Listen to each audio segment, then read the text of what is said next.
Bonjour et bienvenue à notre revue financière quotidienne du lundi. Voici ce qui fait la une sur les marchés aujourd'hui. Les procureurs allemands enquêtent sur des soupçons de manipulation des tests d'émission par le concessionnaire Daimler et veulent confirmer ou infirmer que le fournisseur de pièces automobiles Bosch était impliqué dans la fraude.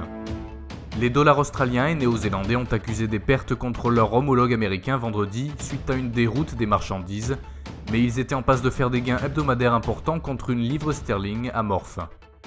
La réunion longtemps anticipée de l'OPEC a déçu les attentes car le cartel a annoncé qu'il limiterait la production mais n'a pas annoncé de coupe plus profonde. La paire livre-dollar s'est échangée avec une négativité claire récemment, même si le SSI continue de signaler que la paire est fortement survendue. La paire dollar-yen rôde autour de la résistance baissière, restant stable en dessous, ce qui garde la pression négative valide. Le cours de l'argent remonte progressivement pour approcher les 17,43, motivé par la positivité de la stochastique qui apparaît sur la fenêtre à 4 heures. Le cours de l'or n'a montré aucun mouvement fort récemment et a continué à fluctuer entre les niveaux clés représentés par le support à 1254,56 et la résistance à 1262,25.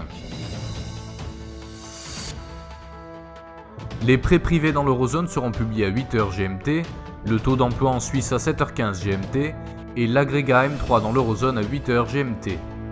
Le discours du président de la BCE Draghi sera publié à 13h GMT, les permis de construire en Nouvelle-Zélande à 22h45 GMT et le taux de chômage au Japon à 23h30 GMT.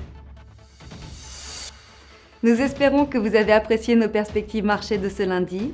Nous vous souhaitons au nom de toute l'équipe une journée productive sur les marchés.